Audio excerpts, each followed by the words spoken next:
केरल में दो महिलाओं की मानव बलि का मामला प्रकाश में आया है, जिसका जो मास्टरमाइंड है उसके बारे में पुलिस बता रही है कि वो साइको है।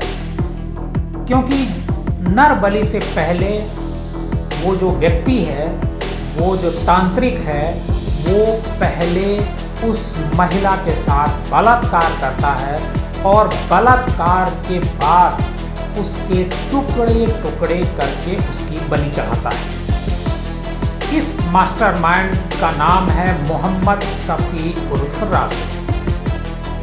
पुलिस कहती है कि उसका असली मकसद तंत्र मंत्र और काला जादू से सिर्फ पैसा कमाना और महिलाओं से जिस्मानी संबंध बनाना है। इसके अलावा उसका कोई मकसद नहीं था। वह खुद ही साजिश रचता था और खुद ही उस साजिश को अंजाम देता था।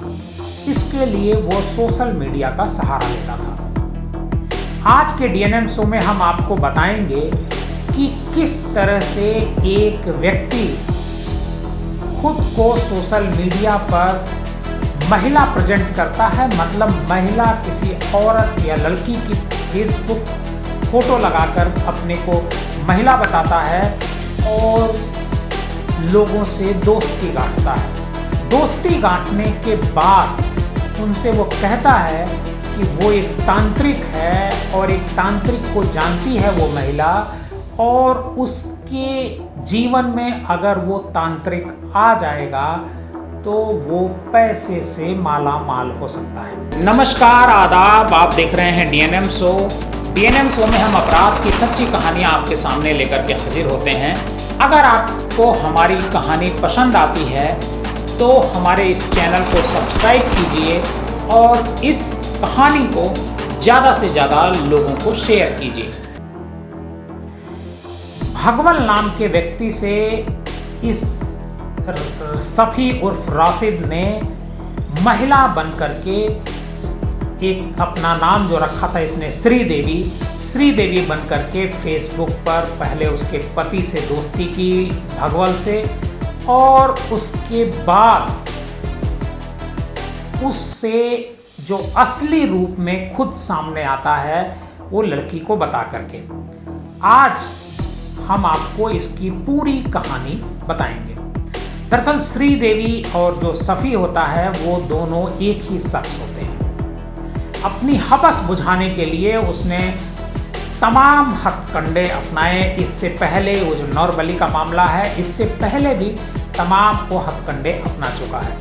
खबर है कि सब साल 2020 में ये जो सफ़ी है, इस पर अपने मोहल्ले की एक 75 साल की बुजुर्ग महिला के साथ रेप का आरोप भी लगा था। सेक्सुअल असॉल्ट के इस केस में सफ़ी को जेल भी जाना पड़ा था और फरवरी 2021 में वो जेल से छूट करके बाहर आ गया। जेल से छूट कर बाहर आने के बाद वो पूरी तरह से महिलाओं को अपने जाल में फंसाने के काम में लग गया था।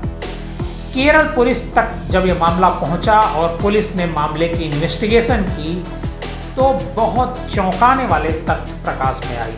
केरल पुलिस जो कहानी बताती है पूरी, उसके मुताबिक नर बलि का मास्टरमाइंड मोहम्मद सफ़ी पिछले 3 सालों से देसी इलाज करने वाले भगवल सिंह के संपर्क में आया, और असल में सफ़ी ने एक फर्जी फेसबुक प्रोफाइल बनाया। इस प्रोफाइल में उसने एक लड़की की तस्वीर लगाई और खुद का नाम श्री देवी बताया। उसी प्रोफाइल से वह भगवत सिंह से संपर्क करता है और बातचीत का सिलसिला शुरू हो जाता है। बातों ही बातों में भगवत सिंह की आर्थिक हालात के बारे में उसे पता चल जाता है, जिसमें बताया गया कि अगर वो ज़्यादा धन कमाना चाहता है तो वह उसे एक कर्म कांड कराने की ज़रूरत होगी। 3 साल तक दोनों के बीच जो फेसबुक का मैसेंजर होता है उस पर चैट चलती रहती है, और इसी बीच अचानक एक दिन चैट बंद हो जाती है। भगवल सिंह जो है उसको मैसेज भेजता है, लेकिन उधर से कोई जवाब नहीं आता है। बताता भी नहीं है, कोई इन्फॉर्मेशन भी नहीं होती, पता चला वो हमेशा ऑफलाइन रहता है। दरअसल हुआ ये था कि इसी बीच जो बुजुर्ग महिला है उसके साथ सेक्सुअल असॉल्ट के मामले में सफ़ी जेल चला जाता है और जेल से वापस आने के बाद श्रीदेवी के नाम से सफ़ी फिर भगवल से संपर्क करता है। हालांकि दोनों के बीच कभी फ़ोन पर बातचीत नहीं होती है, दोनों के बीच सिर्फ और सिर्फ मैसेंजर पर चैट होता है। चैट में ही उसने बताया सफ़ी उर्फ श्रीदेवी ने कि उसकी पहचान का एक शख्स है सफ़ी, जो बहुत बड़ा तांत्रिक है और तंत्र मंत्र के जरिए वो बहुत सारे लोगों को धन दिलवाता है। अगर वो कर्मकांड करा देगा तो मनचाही धन दौलत मिल जाएगी। श्रीदेवी ने यह भी कहा कि उसने भी सफ़ी से ही कर्मकांड कराया था और उसके पास अपार धन दौलत है। ये सुनकर भगवल को उसकी बातों पर उस समय भरोसा हो गया था। इसके बाद श्रीदेवी के कहने पर भगवल सिंह की फ़ोन पर सफ़ी से बात होती है, सफ़ी मुलाकात भी करता है। तब पता चलता है कि भगवल सिंह अपने एरिया का बड़ा नामी गिरामी आदमी है। वो नेचुरल थेरेपिस्ट है, प्राकृतिक तरीके से वह लोगों का इलाज करता है। इनके खुद की पहली पत्नी से हुई बेटी विदेश में सेटल है, दूसरी पत्नी लैला से हुआ बेटा भी विदेश में नौकरी करता है। ऐसे में सफ़ी को लगा कि इनसे काफ़ी पैसा ऐंठा जा सकता है, इसलिए उन्हें पैसों का लालच दिखाकर तंत्र मंत्र और नर बलि दिलाने के लिए तैयार करता है। पुलिस की जांच में पता चला कि सफ़ी अपने तंत्र मंत्र और काला जादू का जाल फैलाकर भगवल सिंह को नर बलि के लिए तैयार कर लेता है। इसके लिए सफ़ी ने खुद ही एक महिला को नर बलि देने का झांसा दिया। इसके एवज में देसी जो डॉक्टर थेरेपिस्ट है भगवल सिंह से 2 लाख रुपए का सौदा हुआ। 8 जून को लॉटरी एजेंट रोजलीन को भगवल सिंह के घर बुला लिया। चूँकि रोजलीन को भी पैसे की ज़रूरत थी, उसे सफ़ी ने लालच दिया था, उसे ब्लू फिल्म में शूटिंग में एक्टिंग के लिए चुना गया है, इससे उसे 10 लाख रुपए मिलेंगे। यह कहकर वो रोजलीन को भगवल सिंह के घर पर लेकर गया था। यहाँ पर सफ़ी ने पहले से ही तंत्र मंत्र और फिर फिल्म की शूटिंग के लिए पूरा सेट तैयार किया था। इसके बाद ब्लू फिल्म की शूटिंग के प्रोग्राम के तहत महिला को बेड पर लेटा दिया जाता है, फिर उसके हाथ पैर बांध दिए जाते हैं। इसके बाद सफ़ी ने ही कहा था कि उसे बंधक से छुड़ाने के लिए जो एक्टर आएगा वो उससे पहले फिजिकल रिलेशन बनाएगा। फिर खुद सफ़ी उस महिला के साथ फिजिकल रिलेशन बनाता है और कहा जाता है कि उसके प्राइवेट पार्ट में वो चाकू डाल देता है। मीडिया रिपोर्ट्स जो केरल की हैं उसमें बताया गया कि उस महिला के दोनों स्तन को चाकू से काट भी देता है सफ़ी। इसके बाद उसके शरीर के 56 टुकड़े किए जाते हैं। नर बलि देते समय भगवल और उसकी पत्नी दोनों ने उसके मांस को पकाकर खाया भी था, ऐसा कहा जा रहा है। हालांकि पुलिस इसकी पुष्टि नहीं कर रही है। पहली नरबली के बाद सफ़ी ने भगवल से 2 लाख रुपए लिए। इसके बाद वो चला गया, यह कहकर कि जल्द ही उन्हें बहुत बड़ा धन लाभ होगा। लेकिन कई महीने बीत जाने के बाद भगवल को नरबली से कोई फायदा होता हुआ नहीं दिखा। इसके उलट उन्हें लगा कि उनका 2 लाख रुपए का नुकसान हो गया।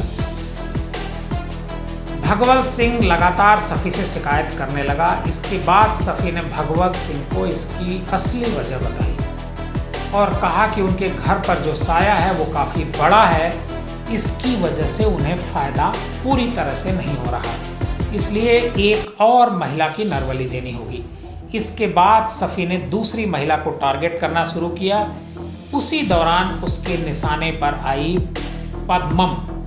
उन्हें अपने झांसे और पैसों का लालच देकर सफ़ी ने तैयार किया।